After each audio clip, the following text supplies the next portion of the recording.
ಮಾಮೂಲಿ ಬರೋದು ಇಪ್ಪಾರು ಮಾಮೂಲಿ ಬರೋದು. ಒಂಜಿ ದಿನ ಬತ್ತು 4 ದಿನ ರಜೆ ಮಾಡುವರ ಒಂಜಿ ತಾವು ಅಪ್ಸಟ್ ಒಂಜಿ ರಜೆ ಕಟಿಂಗ್ ಮಾಡೋದು ಮಾರುದು. ನಾವು ಲಾಸ್ಟ್ ಮಳೆಗಾಲದಲ್ಲೆಲ್ಲ ನಮ್ಗೆ ಮಳೆಗಾಲ ಗೊತ್ತೇ ಆಗ್ಲಿಲ್ಲ. ಹೇಗೆ ಅಂದ್ರೆ ಇದೆ ಬಾಲೆ ಕಟ್ ಮಾಡಿ ನಾವು ನೋಡಿ ಸ್ನೇಹಿತರೆ, ಇಲ್ಲೊಂದು ಟೆಕ್ನಿಕ್ ಹೇಳ್ತಿದ್ದಾರೆ. ಈ ರೀತಿ ಗೊನೆ ಯಾವ ಕಡೆಗೆ ಮಾಲ್ತದೆ ಅದರ ಆಪೋಸಿಟ್ ಇದು ಒಂದು ಗಿಡವನ್ನು ಇವರು ಬಿಟ್ಟಿದ್ದಾರೆ. ಆರು ಪನ್ಯಾತು ಮಲ್ಪುವ ಗಿಡಕ್ಕ ಆಂಡ ಒಂಜಿ ವೇಳೆ ಆಯ್ದಿಂದ ಮಾಡೋದು. ಜೀನೇನು ವೇಸ್ಟ್ ಅಂದ್ರೆ ಎಲ್ಲರಕ್ಕೆ ಮಾರ್ಕೆಟ್ ವ್ಯಾಲ್ಯೂ ಇಲ್ಲ ಅಂತ ಹೇಳ್ತಾರೆ. ಅಂದ್ರೆ ಅಡಿಕೆ ತೋಟದಲ್ಲಿ ಇಂಟರ್ ಕ್ರಾಪ್ ಆಗಿ ಮಾಡುವಾಗ ಜೀನೇನ್ ಬೆಸ್ಟ್ ಅಂತ ಅಂತದೆ. ಯಾಕಂದ್ರೆ ಅದು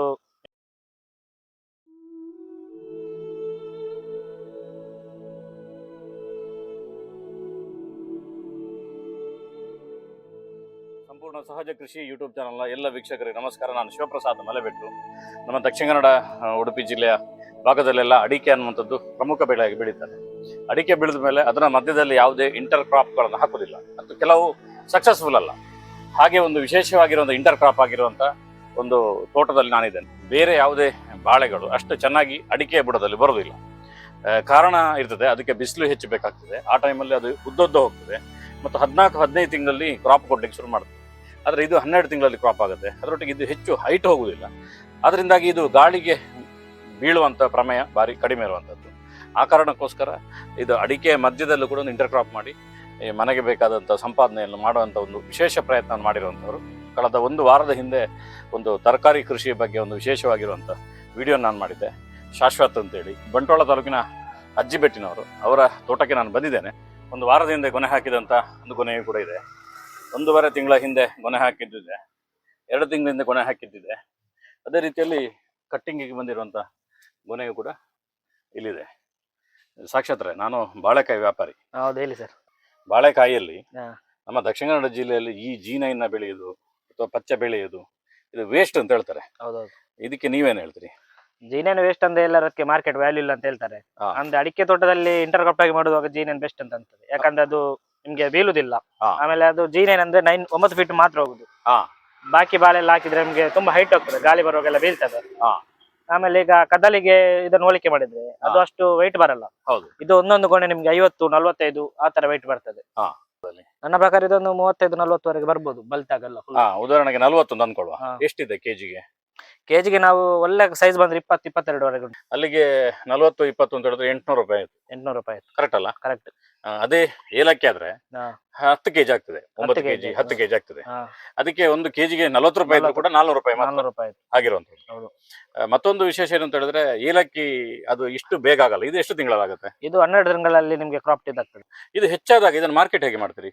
ಇದು ನಾವು ಸ್ವಲ್ಪ ಇದ್ದಾಗ ಮಡಂತರಿಗೆ ಮಾರ್ಕೆಟ್ ಆಗ್ತೇವೆ. ಆಮೇಲೆ ತುಂಬಾ ಇದ್ರೆ ಮಂಗಳೂರಿಗೆ ಆಗ್ತೇವೆ. ಮಂಗಳೂರಲ್ಲಿ ಒಳ್ಳೆ ರೇಟ್ ಅಲ್ಲಿ ಹೋಗ್ತದೆ, 22 ಆಪ್ಷನ್ ಅಲ್ಲೆಲ್ಲ ಹೋಗ್ತದೆ ಒಳ್ಳೆ ಸೈಜ್ ಮೇಲೆ. ಅದೇ ಸರ್, ವೈಟ್ ಅಂತ ಹೇಳಿದ್ರೆ ನಾವು ಲಾಸ್ಟ್ ಟೈಮ್ ಒಂದು ಪೇಟೆ ಇಲ್ಲಿ ವೇಣೂರಿಗೆ ಒಂದು ಕೊಂಡೋಗಿದ್ವಿ ಗೊನೆ. ಅದು ಅವರು ನೋಡಿ ಹೇಳಿದ್ರು, ಅವರು ಇದು ಘಟ್ಟದಿಂದ ತಂದಿದ್ದು ಅಂತ. ಅಂದ್ರೆ ಅಷ್ಟು ಒಳ್ಳೆ ಸೈಜ್ ಇತ್ತು, ಅಷ್ಟು ಕೆಜಿ ಇತ್ತು, ಅದು ದೊಡ್ಡದಾಗಿತ್ತು.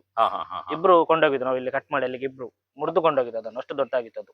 ಮತ್ತೆ ಇದು ಒಂದ್ಸಲ ಹಾಕಿದ್ರೆ ಎಷ್ಟು ವರ್ಷ ಆಗ್ತದೆ? ಇದು ಇದು ಬರ್ತಾನೆ ಇರ್ತದೆ ಅದಕ್ಕೆ ಕಂದು. ನಾವೆಲ್ಲ ಸೈಡ್ ಎಲ್ಲ ತೆಗಿಬೇಕು. ಆಮೇಲೆ ಕೈ ಇದು ಗೊನೆ ಇರುವಾಗ ಅದ್ರ ಆಪೋಸಿಟ್ ಒಂದು ಬಿಟ್ಟು ಬಾಕಿ ಎಲ್ಲ ತೆಗಿಬೇಕು. ನೋಡಿ ಸ್ನೇಹಿತರೆ, ಇಲ್ಲೊಂದು ಟೆಕ್ನಿಕ್ ಹೇಳ್ತಿದ್ದಾರೆ. ಈ ರೀತಿ ಗೊನೆ ಯಾವ ಕಡೆಗೆ ಮಾಲ್ತದೆ ಅದರ ಆಪೋಸಿಟ್ ಇದು ಒಂದು ಗಿಡವನ್ನು ಇವರು ಬಿಟ್ಟಿದ್ದಾರೆ. ಇದೀಗ ಎಷ್ಟನೇ ವರ್ಷದ ಇದು? ಇದು ಸೆಕೆಂಡ್ ಕ್ರಾಪ್ ಇದು. ಈಗ ಅಲ್ಲಿ ನಾನು ನೋಡಿದೆ, ಮೊನ್ನೆ ಹಾಕಿದ್ದು ಗೊನೆ ಒಂದಿದೆ, ಇನ್ನು ನಾಳೆ ಕಟ್ಟಿಂಗ್ ಇದು ಗೊನೆ ಇದೆ. ಇದು ಹೇಗೆ ಎಲ್ಲ ಟೈಮ್ ಅಲ್ಲಿ ಬರುವಂತದ್ದು? ಒಮ್ಮೆ ಅದು ಮುಗಿದಾಗ ಒಮ್ಮೆ ಇದು ಬರ್ತದೆ. ಹಾಗೆ ಒಟ್ಟಿಗೆ ಎಲ್ಲ ಗೊನೆ ಹಣ್ಣಾದ್ರೆ ಒಳ್ಳೇದ ಅಥವಾ ಒಂದೊಂದೇ ಆದ್ರೆ ಒಳ್ಳೇದ?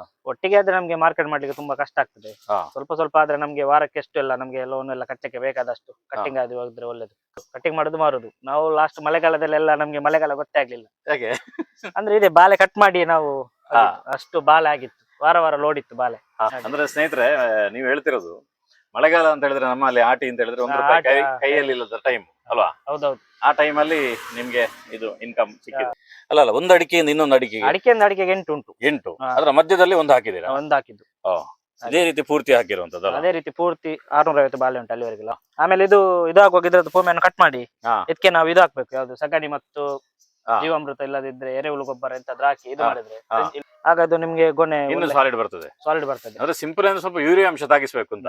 ಯೂರಿಯಾ ಅಂಶ ಜಾಸ್ತಿ. ಈಗ ನೀವು ಸಾವಯವದಲ್ಲಿ ಮಾಡ್ತೀರಿ, ಅದರಲ್ಲೂ ಯೂರಿಯಾ ಅಂಶ ಇರುವಂತದ್ದು. ಸಗಣಿಯಲ್ಲಿ ಒಳ್ಳೆ ಪ್ರಮಾಣದಲ್ಲಿ ಯೂರಿಯಾ ಅಂಶ ಇರ್ತದೆ. ಇದನ್ನು ಮಾಡಿದ ಮೇಲೆ ಇಡೀ ವರ್ಷದಲ್ಲಿ ಈಗ ನಿಮ್ಗೆ ಅಡಿಕೆಯ ಕ್ರಾಪ್ ಅಲ್ಲಿ ಏನಾದ್ರು ವ್ಯತ್ಯಾಸ ಆಗಿದೆ? ಅಡಿಕೆ ಅಂದ್ರೆ ಈ ಸಲ ತುಂಬಾ ಕಮ್ಮಿ ಉಂಟು. ಹಾ. ಅಡಿಕೆ ಎಲ್ಲ ಅಷ್ಟು ದೊಡ್ಡ ಇದು ಇಲ್ಲ, ಎಲ್ಲರಿಗೆ ಸಹ ಕಮ್ಮಿ ಉಂಟು ಹಾಗೆ. ಎಲ್ರಿಗೆ ಆಮೇಲೆ ನಾನು ವಿಟ್ಲ ಭವಿಷ್ ಇದ್ದಾರಲ್ಲ ಹಾ TPC ಅವರ ಹತ್ರ ಕೇಳಿದೆ, ಅಡಿಕೆ ಜೊತೆ ಬಾಲ್ ಹಾಕಿದ್ರೆ ಅದು ಅಡಿಕೆದು ಈಟ್ ಅಂತ ತೆಗಿತದಂತ. ಹಾ. ಅವ್ರು ಹೇಳಿದ್ರು ಅದು ತೆಗೆಯುವುದಿಲ್ಲ, ಅಂದ್ರೆ ಅಡಿಕೆಗೆ ಮತ್ತು ಅದಕ್ಕೆ ಸಂಬಂಧವಿಲ್ಲ. ಹಾ. ಆಗ ನಾವೀಗ ಇದು ಇನ್ನು ನೆಕ್ಸ್ಟ್ ಒಂದು ಕಟಿಂಗ್ ಬಂದ್ರೆ ಹಾ. ಇದ್ರ ಗೊನೆ ಕಟ್ ಆದ್ಮೇಲೆ ಇದು ಅದಕ್ಕೆ ಹೋಗ್ತದೆ, ಅಂದ್ರೆ ಹಾ. ಇದರಲ್ಲಿ ಪೊಟ್ಯಾಶ್ ಜಾಸ್ತಿ ಇರ್ತದೆ. ಹಾ. ಪೊಟ್ಯಾಶ್ ಕಂಟೆಂಟ್ ಅದಕ್ಕೆ ಹೋಗುವಾಗ ಅದು ಹಾ. ಎಂತ ಆಗುದಿಲ್ಲ, ಅದಕ್ಕೆ ಮತ್ತು ಅದಕ್ಕೆ ಸಂಬಂಧ ಇಲ್ಲ. ಹಾ, ಹಾ, ಹಾ, ಅಡಿಕೆ ಜೊತೆ ಬಾಲ್ ಹಾಕಿದ್ರೆ ಒಳ್ಳೇದು ಅಂತ ಹೇಳ್ತಾರೆ ಅವರು. ಹಾ. ಅಂದ್ರೆ ಇದನ್ನು ನೀವು ಕಟ್ ಮಾಡಿ ಹಾ. ಇಷ್ಟು ತ್ಯಾಜ್ಯ ಹಾ. ಸುಮಾರು ಒಂದು ಕ್ವಿಂಟಾಲ್ ಇರ್ಬೋದು ಇದು, ಹಾ. ಈ ಹೈಟ್ ಅಲ್ಲ. ಹೌದು. ಇದನ್ನ ತಗೊಂಡೋಗಿ ಇದಕ್ಕೆ ಹಾಕ್ತೀರಿ. ಅದಕ್ಕೆ ಹೌದು. ಅಂದ್ರೆ ಒಂದು ಕೃಷಿ ಅಂತ ಹೇಳಿದ್ರೆ ಕೇವಲ ಒಂದು ಬೆಳೆ ಅಲ್ಲ, ಅದರೊಟ್ಟಿಗೆ ಎಲ್ಲ ಬೆಳೆಯನ್ನು ಮಾಡಿದಾಗ ಯಾವ್ದಾರ ಒಂದು ನಿಮ್ಮನ್ನು ಬಚಾವ್ ಮಾಡ್ತದೆ. ಈ ರೀತಿ ಎಲ್ಲ ಮಿಶ್ರ ಕೃಷಿಯಲ್ಲಿ ಈ ರೀತಿ ಎಲ್ಲ ಮಾಡ್ಬೇಕಾದ್ರೆ ನಮ್ಗೆ ಕೆಲಸದವರಂತೂ ತುಂಬಾ ಅಗತ್ಯತೆ. ಹಾಗಾದ್ರೆ ಡೈಲಿ ಒಬ್ಬರನ್ನು ಕರ್ಕೊಂಡು ಬರ್ಲಿಕ್ಕೆ ಆಗುದಿಲ್ಲ. ಹಾಗೆ ನಮ್ಗೆ ಇವರು ತುಂಬಾ ಉಪಕಾರ ಮಾಡಿದ್ದಾರೆ ಕೆಲಸದಲ್ಲಿ. ಅಲ್ಲ, ಹೇಳಿದ ಕೆಲಸವನ್ನು ಚೆನ್ನಾಗಿ ಮಾಡ್ತಾರೆ. ಆಮೇಲೆ ಅವರ ಐಡಿಯಾದಲ್ಲಿ ನಮ್ಮ ಐಡಿಯಾದಲ್ಲಿ ಹಾ, ಹಾ, ಎರಡು, ಹಾ. ಅಂದ್ರೆ ನನ್ನ ಐಡಿಯಾದಲ್ಲಿ ಎಲ್ಲ ಆಗುದಿಲ್ಲ, ಹಾ. ಅವರ ಐಡಿಯಾದಲ್ಲಿ ಸಹ. ಕಾಂಬಿನೇಷನ್ ಆಗಿ ನಾವು ಮಾಡ್ತಾ ಇದ್ದೀವಿ. ಅದ ಇನ್ನು ಮುದರಿಂಚ ಅಂದ್ರೆ ಡೈಲಿ ಬರ್ಬಾರಿ ಇಡಗಿ ಡೈಲಿ ಒಂದು ಬರ ಬೇಲೆ ಏತರ ಸೋದಿಜ್ಜಿ ಮಾತಂದುಲ್ಲಾರೆ ಯಾನು ಈ ವರ್ಷ ಫಸ್ಟ್ ಇಜಿನ ದಾದ ಬೇಲೆ ಒಪ್ಪಿದಾರೆ ಇದು ಇದಿನ ಬೇತೆ ತೋಟದ ಬೇಲೆ ಇತ್ತೆ ಬೇತೆ ಕೊಡಿ ಹಾ. ಇತ್ತ ಮೂರು ಮೊಕ್ಕಲ್ನೊಟ್ಟಿಗೆ ಏನ್ ಮಾಡೋದು, ಮೂರು ಬೇಡ ಮಾಡ್ತಿದ್ದು ಹಾ. ಇತ್ತ ಮೊಕ್ಕಲ್ನೊಟ್ಟಿಗೆ ಮಾಮೂಲಿ ಬರೋದಿಪ್ಪಾರು ಮಾಮೂಲಿ ಬೇಡ ಒಂದ್ ದಿನ ಬತ್ತ 4 ದಿನ ರಜೆ ಮಾಡುವರ ಒಂಜಿ ಟೈಮ್ಗು ಅಪ್ಸಟ್ ಒಂಜಿ ರಜೆ ಹಾಕುದು ಅದ ಒಂದು ನೆತ್ತಿ ಬಿಟ್ಟಿಗೂ ಬರ್ಬಾರ ಖುಷಿ ಆಪಣ ಬೇಲಾನ್ ಬರಾಗಿ ಖುಷಿ ಒಂಜಿ ಫ್ರೆಂಡ್ಶಿಪ್ ಲೆಕ್ಕ ಫ್ರೆಂಡ್ಶಿಪ್ ಅದ ಬೆತ್ತ ಕೊಟ್ಟು ಬಂದವರ ದನಿಕುಲ್ ಬತ್ತ ಅಂಚೆ ಇಂಚ ಬೇಲಾನ್ ಬೇರೆ ಆತ ದೋಸ್ತಿ ಲೆಕ್ಕ ಅದು ಹೌದಾ ಅದ ಕೆಲಗೊಡ್ಡು ಇಪ್ಪನು ಈತ ಬೇರೆ ಆವಡು ಈತ ಆವಡು ಬಣ್ಣದನ್ನ ಆತ ಆವಡಿ ಈತ ಗುಂಡಿ ಮುಗಿತೇ ಬಿಡೋಡು ಅದ ಈತ ಒಂಜಿ ತರಕಾರಿ ಒಂದು ಆಯ್ತ ಬೇರೆ ಅನ್ನಗ ಒಂಜಿ ಮಡಿ ಮಲ್ಪನ ಆತನ ಒಂಜಿ ಆಯ್ತ ಬೇರೆ ಮಲ್ಪನ ಆಯ್ತು ಈತ ಆವಡು ಆಕಲ ಒಂಜಿ ಕ್ವಾಲಿಫಿಕೇಶನ್ ಇಪ್ಪನು ಆತ ಆವಡು ಇನ್ನು ಅಂಚೆಜಿ ಮೇರ್ನ ಒಂಜಿ ಗಟ್ಟು ಆರು ಪನ್ಯಾತು ಮಲ್ಪುವ ದಿನಕ್ಕ ಆಂಡ ಒಂಜಿ ವೇಳೆ ಆಯ್ದಿಂದ ಮನದಾನಿಗೆ ಅಂಚ. ಓಕೆ ಅಣ್ಣ, ಧನ್ಯವಾದ. Thank you. ಶಾಶ್ವತ ಅವರ ಮಿಶ್ರ ಕೃಷಿಯನ್ನು ನೀವು ನೋಡಿದ್ರಿ. ಇದೆಲ್ಲವೂ ಕೂಡ ಒಂದು ಮಾಡೆಲ್ ಆಗಿ ಮಾಡುವಂಥದ್ದು. ಮತ್ತು ಇದು ತೋರಿಸುವಂಥದ್ದು ಯಾಕೆಂದರೆ ನಿಮಗೆ ಸ್ವಲ್ಪ ಸಹಾಯ ಆಗಲಿ, ಯಾರಾದರೂ ಐಡಿಯಾಗಳು ಬೇಕಾದರೆ ಅವ್ರದ್ದು ನಂಬರ್ಗಳಿದೆ, ಇಲ್ಲಿ ಕಾಂಟ್ಯಾಕ್ಟ್ ಮಾಡ್ಬೋದು.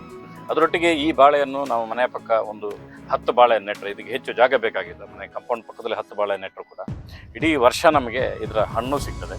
ಅದರೊಟ್ಟಿಗೆ ಇದರ ಕಾಯಿಯನ್ನು ಸಾಂಬಾರು ಮಾಡ್ಬೋದು, ಚಿಪ್ಸ್ ಮಾಡ್ಬೋದು, ಈ ರೀತಿ ಬೇರೆ ಬೇರೆ ವೆರೈಟಿಗಳಾಗ್ತದೆ. ಇದರ ಹೂವಿನ ಪಲ್ಯ ಮಾಡ್ಬೋದು, ಇದರ ದಿಂಡಿನ ಪಲ್ಯ ಮಾಡ್ಬೋದು. ಈ ರೀತಿ ಬಾಳೆ ಅಂತ ಹೇಳಿದ್ರೆ ತುಂಬ ಆಹಾರಕ್ಕೆ ಇದು ಉಪಯೋಗವಾಗುವಂಥದ್ದು. ಅದರಿಂದಾಗಿ ನೀವೆಲ್ಲರೂ ಕೂಡ ಈ ರೀತಿಯ ಬಾಳೆಗಳನ್ನು ಸಣ್ಣ ಪ್ರಮಾಣದಲ್ಲಿ ನಿಮ್ಮ ಅಡಿಕೆ ತೋಟದ ಮಧ್ಯದಲ್ಲಿ, ಅಡಿಕೆ ತೋಟದ ಮಧ್ಯದಲ್ಲಿ ಗಟ್ಟಿಯಾಗಿ ಧೈರ್ಯವಾಗಿ ನೆಡಿ. ಯಾಕಂದರೆ ಅವರಿಗೆ CPCR ವಿಜ್ಞಾನಿ ಇದನ್ನು ನೀವು ನೆಡ್ಬೋದು ಅಂತೇಳಿ ತೋರಿಸಿದ್ದಾರೆ. ಅದಕ್ಕೋಸ್ಕರ ಮಾಡಿ ಅವರು ಯಶಸ್ವಿಯಾಗಿದ್ದಾರೆ. ಈ ರೀತಿಯ ವಿಶೇಷ ವಿಡಿಯೋಗಳೆಲ್ಲ ಬರ್ತಾ ಇದೆ. ಇಂಥ ಒಂದು ಪ್ರೇರಣಾದಾಯಕ ವಿಡಿಯೋಗಳನ್ನೆಲ್ಲ ಕಡೆ ನೀವು ಶೇರ್ ಮಾಡ್ತೀರಿ ಅಂತ ಅಂದ್ಕೊಂಡಿದ್ದೇನೆ. ಸಂಪೂರ್ಣ ಸಹಜ ಕೃಷಿ ಯೂಟ್ಯೂಬ್ ಚಾನಲ್ನ ಎಲ್ಲ ವೀಕ್ಷಕರಿಗೂ ಧನ್ಯವಾದಗಳು.